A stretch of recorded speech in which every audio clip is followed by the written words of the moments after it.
Hello, everybody, and welcome. My name is Jorge Olsen, and I'm here with my friend Sandro Piancone. How are you, Sandro? Good, Jorge. Thank you. Thanks for having us on. And welcome, everybody. Today we have exciting content. We're going to talk about how to take your franchise internationally, and we're going to talk about how to come to an event that we're hosting to teach you even more about how to take your franchise internationally all over the world.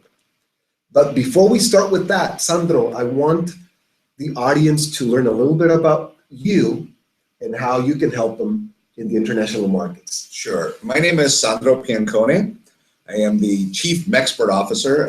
It's a real word now. We trademarked it for Mexico Franchising Made Easy. A little bit about our background. We've been doing this over 14 years, helping U.S. Consumer goods companies go international, specifically Mexico, but all over the world.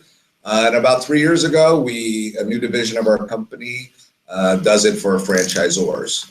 So we have Mexico Franchising Made Easy, and we help companies go international. And so we took our experience, which a lot of the things are the same, not all, but a lot of things are the same for consumer goods, and we transferred into franchising. And we have written several books on the subject, one being this one right here. And what we are doing now is putting on an event, as Jorge talked about, in beautiful San Diego, Coronado, California. That's awesome. And for everybody that doesn't know me, my name is Jorge Olsen. I am an author of several books on business marketing and even nonfiction, if you can imagine. And I've worked all over the US, Mexico, Canada, and Western Europe. Germany, Belgium, France, Spain, the UK, Holland, and other countries. Learning about the culture, learning about how to do business, learning how to deal with entrepreneurs. On the event that we're hosting, the 21st of January, you will learn all of these skills. Now, if you want to register, before we start, let me give you the opportunity to register. If you want to register to the event is this month, January the 21st. Go to globalfranchisor.com. Again, globalfranchisor.com. I'll send the link after we're done, but we have a special code for you today. If you put the special code SECRETS400, you will save $400 off of the event. It is a one-day event, and we have some wonderful speakers. But before we tell you about our speakers and the keynote speaker, which is very exciting, let's go over the things that you need so you can get content out of this webinar. Let's go over the things that you need to take your franchise internationally. So first, Sandro, the very first thing, before we get into the operations side, right, let's get into the money side. Let's get into selling franchises and making money. A lot of people ask me, I don't have 1,000 franchises in the US. Why should I open franchises out of the US? And I usually tell them it's because you can make more money, correct, per franchise out. Tell us a little bit about that. And one of the things that we've been very helpful with are usually with franchisors that have 50 or more stores. So they have to have some traction in the US. They have to prove in their model. But in other countries around the world, in Mexico, you benefit from a lot of savings, which is labor costs. So labor is a very, very big component in the U.S., changing every day, getting, I would say, worse in the U.S. With different minimum wage laws and now Obamacare and different things. So if you have a concept that's very labor intensive, exporting your franchise to other countries is a big benefit, because a lot of the things stay the same, except your cost of labor is a lot less. Such as a restaurant. A restaurant is a very good example. In the U.S., you hope that you can be at 30 to 35% labor costs. In Mexico, they run between 10 and 15% labor costs. So the minimum wage, they just did a raise on the minimum wage January 1st in Mexico. It was 70 pesos per day, which is about $5 per day. It just went to 73 pesos, so maybe $5.20 per day. And then, of course, not everyone will work for minimum wage, but that's the set of minimum wage. So you can see if you have a restaurant, you need 80 employees running at the big difference from in the U.S. to Mexico. And in other countries, of course, are different. Canada is completely the opposite. It'll be more money. Okay. So then let's stick to that example. You have a restaurant concept and you want to take it internationally. Let's say that you start with the closest country, which is Mexico. Labor is a big one because you can save, well, like you just said, if it's $5 a day, what's actually happening is, as an owner, you're pocketing the extra $100 a day. Correct. Your franchisee would pocket that. Yeah. Exactly. And he's happy. He would have more margin than he would in the And then he opens more restaurants, and then you make more money as a franchisor. Correct. But here's the big one. How about rent? So rents that's a relative term. There are parts in the U.S. as in Mexico or anywhere in the world. Mexico City, for example, to be on the main road is very expensive. It's almost as expensive as New York or San Francisco, but that's the abnormal. Most of the rents are still very affordable in Mexico.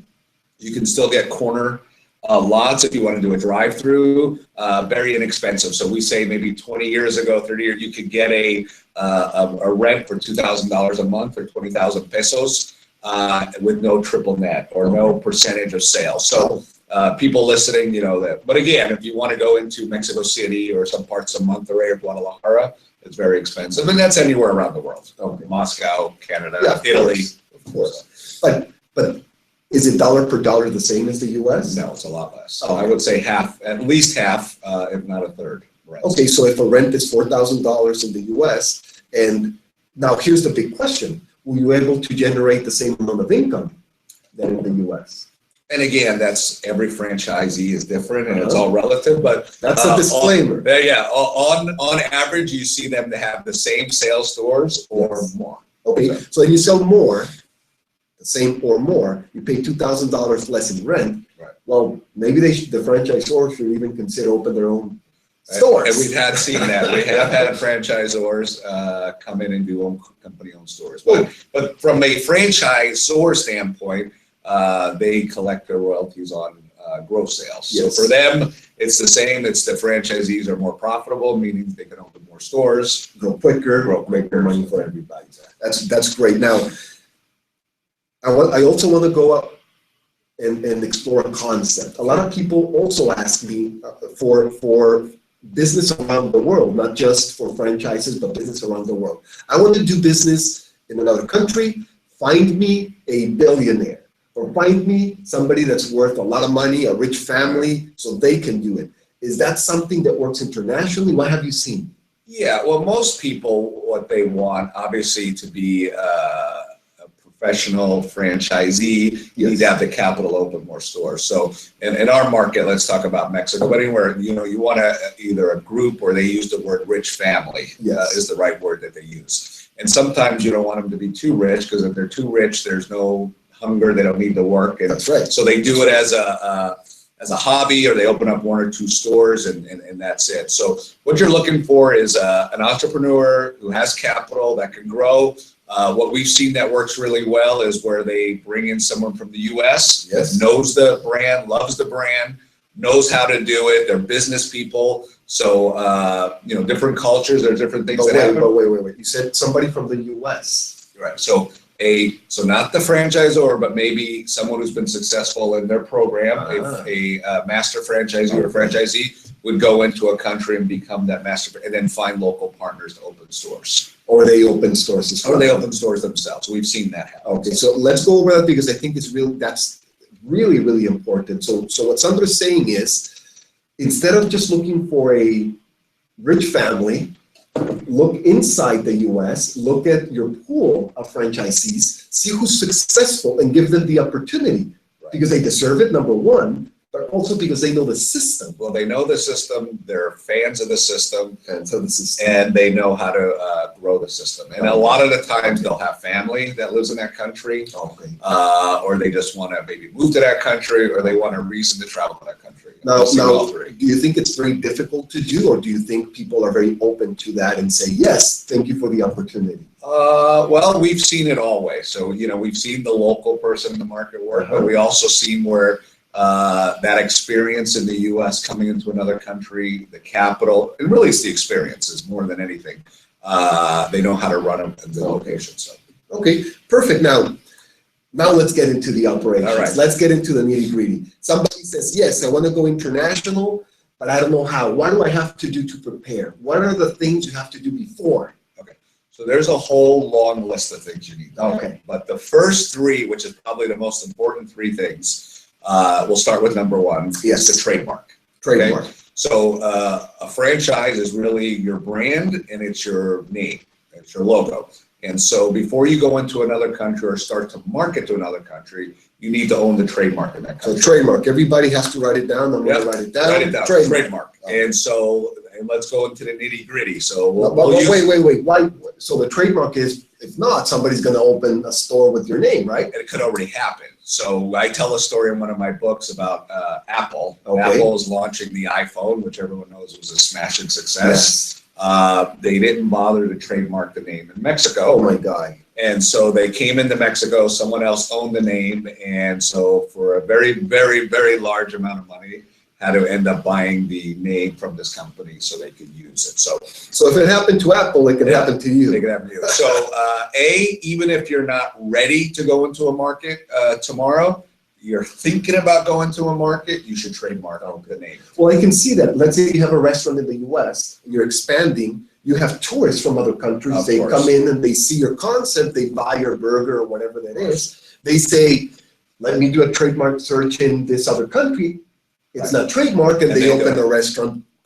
Oh my God, that's terrible. So A is the trademark. So Yes. not just the name of the company, but let's say you have a proprietary product. So I'm gonna pick on McDonald's because A, I'm a shareholder and I love McDonald's. But so one would be the name, you would trademark the name of the restaurant, but then the products. So the Big Mac, you would need to trademark that. The Big Nugget, you would need it. So those are products under that. So that, that's probably one of the first things you should do if you're thinking about going international, and you can pick different countries to do that. So, so that's the number one thing. So that's a good point. It's not just the concept of the name. So in this case, you don't trademark just McDonald's, you trademark everything important.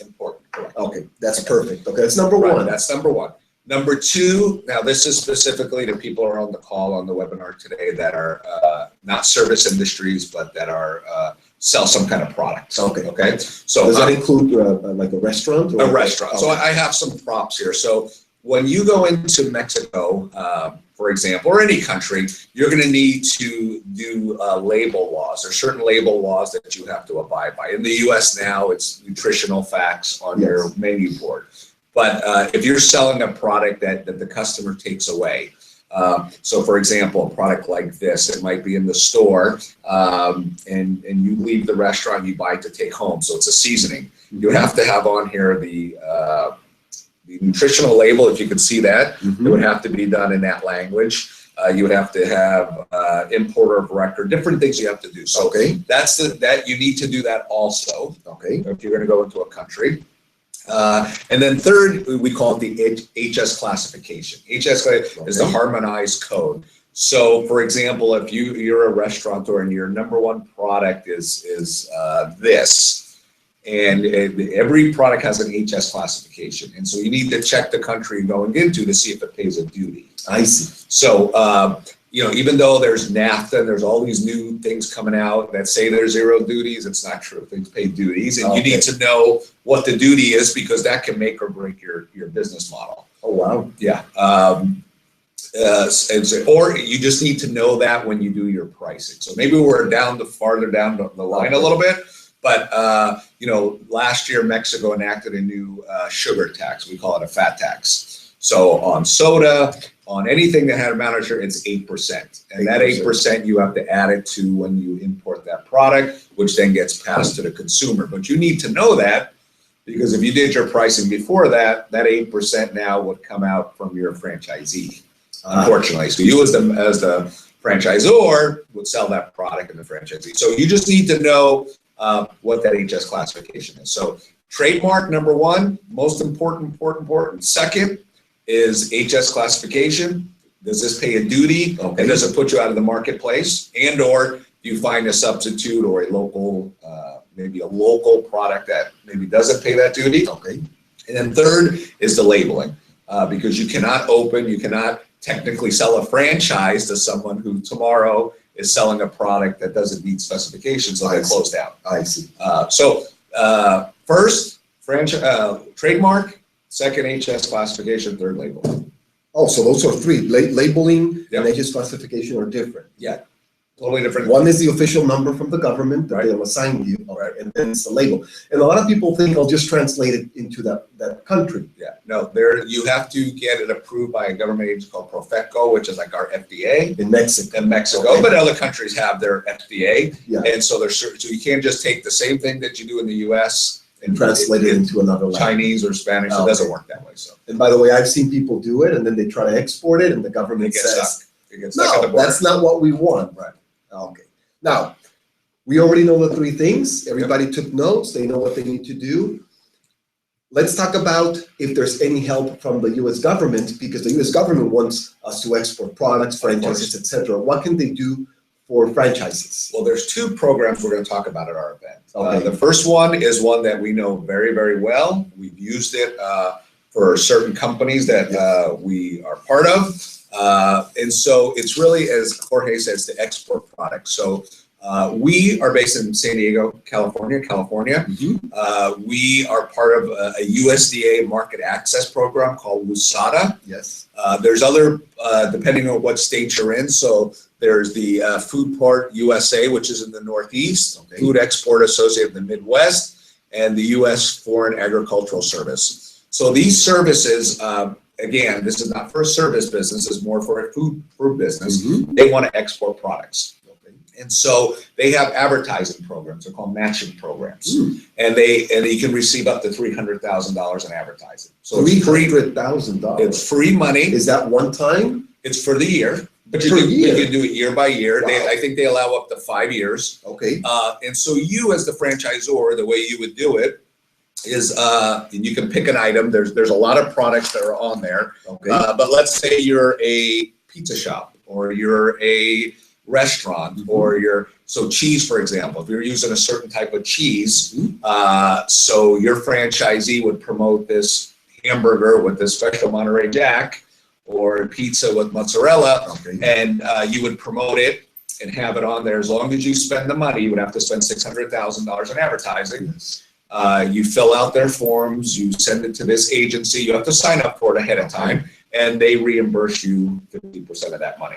So up to 600, you would spend up to 600,000, they would receive up to 300. If your marketing budget's only 50,000, then you would get 25,000 back. But that's per year. So what we're talking about really is $1.5 million. Sure. So the government helps you with up to $1.5 million to advertise your company in another country. That's Right. huge. Right. Well, That's keep in huge. mind, they're not paying you to advertise your franchise. They're paying you to advertise a product that you Yes. sell in your franchise. Yes. And then it's obvious for me to say that the product has to come from the U.S. Okay. or from that region. So here are the type of examples of eligible products: cheese, high-value food items. We're talking about meat, steaks, chicken, poultry, snacks. So potato chips, all those stuff. Condiments and sauces. That's a huge thing.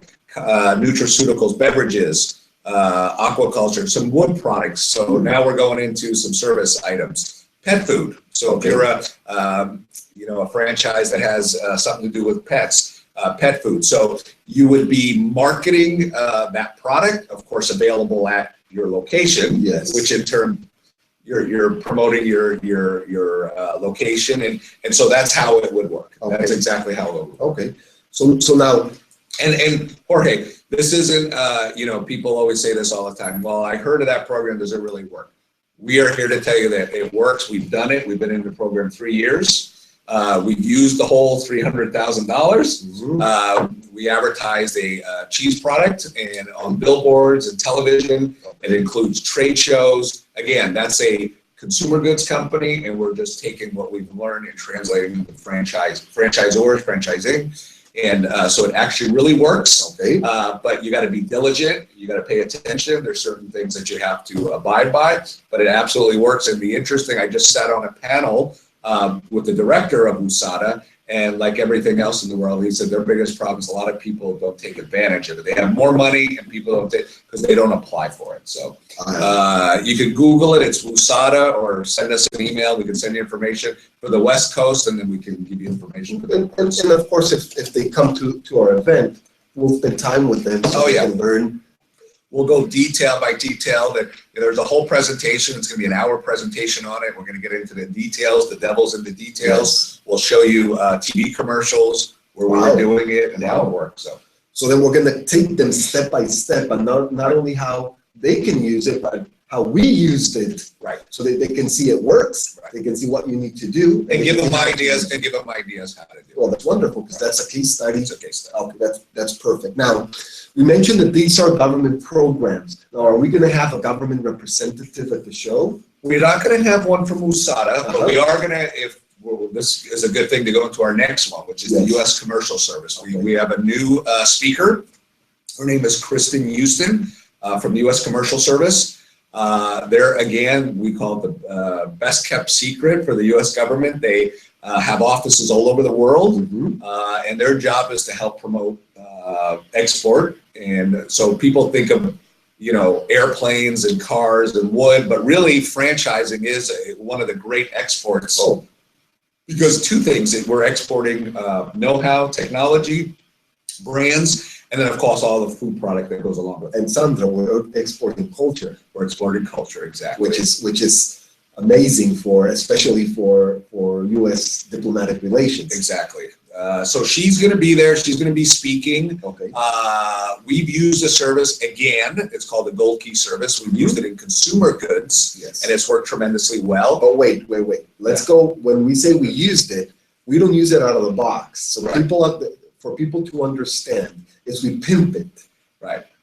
And when they come to the show, we'll show them. We'll do it. We'll show it. Yeah, we'll explain how we do it, because people sometimes say, "Oh, I've heard of the Gold Key Service, and it really didn't work for us." That's right. And then when we start asking questions, they didn't do it correctly. So when we say we've used it, and he used the word pimp, that we've done it extremely well, over the top, with the right product, depends what city you're going into. They'll arrange a dinner, a high-end, classy dinner at the ambassador's house, okay? And then invite potential franchisees to that dinner, where you're able to be there and meet them and talk. So just imagine the old way of selling franchises. You would put an ad in the paper, and show up at a hotel, and hopefully 3 or 4 people come, and who knows if they're qualified? Here, the way we structure it is that the U.S. government is called, "Hi, we're calling from the embassy, and we would like to invite you to this event," but they already know who you are. They're screened. There's no drug money behind it. They know that you're qualified. And so if they get 6 or 8 people to that either dinner or events, it doesn't have to be a dinner. It could be at the embassy. We've done them at the embassy. We've done them at consulates. We've done it at hotels. We've done it at trade shows. It's worked tremendously well. So for us, and then when you're there, you have to be on your game. You don't want to waste these people's time. The presentation has to be done. If they're AAA people. AAA, they'll provide, the U.S. government provides a translator. Of course, if you know where you're walking into, have all the stuff done in that language. That's right. Learn a few words. You don't have to be fluent, but learn a few words. We say to be polite. To be polite. Yes. We say food goes a long way. So if you're in the restaurant business, bring some of your products, desserts. If you're not in the restaurant business, some snacks, some cookies, some things go a long way. So. Now let's go back so that people understand this is an incredibly powerful program. Now, out of the box, a lot of people tell me this doesn't work for them, or it didn't work for them. Now, we don't do it out of the box. We do it completely different. We have not a gold program, but we turn it into a platinum program. And we do it very differently because we're marketers and we know how to do it. So this is how it works. You target a country. Let's take Mexico. It's an example. It's close by. I speak Spanish. Let's pick Mexico. And you say, I want to go into Mexico. Now, we forgot to tell them that the U.S. Commercial Service has a division for franchises. Correct. So they don't just say, okay, let me put you in with all of the rest of our products. No, they want to sell franchises. And we also forgot to tell them that we met with the head right. of the U.S. Commercial service to see how we can help them take franchises international. Right. We met them here in San Diego. He reports directly to the president. Correct. It's that important. Right. And he told us franchises are number one on the list. So very important. So we get a representative from the government. It just happens that she's going to be at our show. Right. So the head of the program, you'll be able to meet her in person in San Diego at our show, the 21st of January. You can go again to Global Franchisor. They'll come to register. So they will be able to go speak with her directly, learn directly from her, not from somebody else, but from the source. You target, let's say, Mexico, and you say, I want high net worth individuals, AAA. They need to have money. They need to have maybe experience. You tell them exactly what they want, what you want, and working with us, we will set up a meeting. It can be at the embassy. It can be at a restaurant. It can be at your location if you have an existing location. That's incredible. Yeah. And then they will get those people there because they get a call from the embassy. They don't get a call from me or from you. They get a call in or your national sales manager, your international sales manager. They say, I'm calling from the embassy, and you have a special invitation. They follow up with a fancy invitation. Yes. You get to come to a dinner, and there, after a few drinks, you can tell them about your program. Exactly. It is amazing. And of course, then the follow-up. We help with the follow-up, or we help you structure the follow-up. The correct follow-up system for these international leads, we're going to go over that as well at the show. Correct. So we're going to close the loop. We're going to tell you how to go internationally. We're going to tell you how to get international master franchisors. We're going to tell you how to communicate with them and how to follow up to close them. Correct. And then once you close them, if they're in a country that we service, how to get product to them with no problem, so you're never short on product. Exactly. Okay. Now, that's a lot. We're going to cover a lot. And there's much more that we can much more. We have other speakers, other great speakers, but we won't go into all that. Well, let's talk about one speaker. Okay. How about our keynote speaker? Yeah, let's talk about our keynote speaker. His name is Anthony Scotto. He's the CEO of Villa Restaurant Group. Some of his concepts are Villa Italian Market, Villa Pizza. They have several concepts. They're a first-class company. Yes. We do work with them in Mexico. Yes. They are in 9 different countries. So they took the New York style pizza, which they started next to the Ed Sullivan Studios, the theater, and has it in 9 different countries. So he's going to tell a little bit about his story, his concept, his family, all of the things that made them successful, and how they exported that into other countries. So he will be our keynote speaker. He's a great guy, great family guy, and he's an exciting entrepreneur and businessman. So he will be our keynote speaker. Okay, and we have other speakers. We have other speakers too. We talked about Kristen Houston from the U.S. Commercial will be our opening speaker. Yes. Myself, I will be speaking, and Jorge, you will be speaking also. And then we have Chris Martinez and Omari Broussard will be. Perfect. So. And then, just so everybody knows, I will be covering how to franchise your story, how to make your story sell your franchises. And that's my specialty. And I will be sharing stories of how I've done it, and I've done it for other people, and how you can do it, so that only by telling your story, you will be able to captivate people and sell franchises, not only internationally, but anywhere, including the US. Now, remember, January 21st, San Diego, California. We have an island in San Diego, California called Coronado, the Hotel del Coronado, which is the most famous hotel. Yeah, built in, I think, 1883 or 1886. Yes. Every president has stayed there. I think it was made famous by a movie with Marilyn Monroe. Correct. Some Like It Hot. I happen to have an affection for. I got married there to my beautiful wife, Kim, 17 years ago. So we're going to be there. It's a whole day event. Correct. And then we're going to have additional things to do the next day. We have a VIP program where after the event, if you decide to stay, if you're staying over, will join us for dinner, us and the speakers for dinner. And the next day we have a air-conditioned security bus. We're going to take people into Tijuana, Mexico, show them some franchises, Yes. both high-end, low-end, fast Perfect. food, Perfect. and take them around and show them, and then take them to one of the distribution centers. Okay. Nery's Logistics, who's one of the sponsors for the show, Yes. and take them there. So it'll be a half-day event, Okay. topped off by authentic street tacos. Oh, that's awesome. Most people That's are my coming just favorite. for that, right? So just a reminder, you come to San Diego, you can come one day before if you want to. You can stay over the weekend. You can bring your family. If you have questions about what to do, we'll help you. Oh, yeah, we have a special rate too on our website. We have a special rate at the Hotel Del.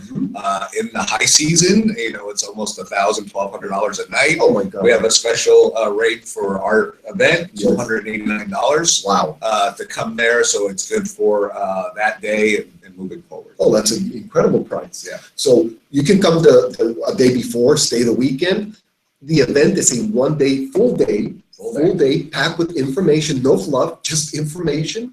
If you only go to one event this year, this is the event you need to go to.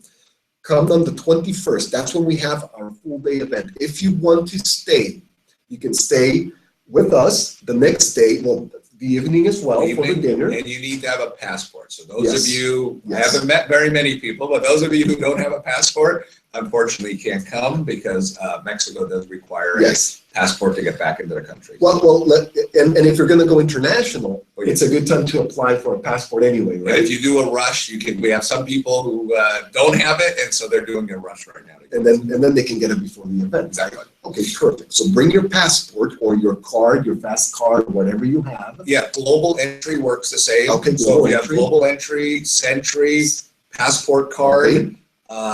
and then within the 2 weeks you can still get a passport, and also 2 weeks before we checked rates. The rates have not gone up for airfare, so it's exactly 2 weeks from now if you were to fly it on Wednesday.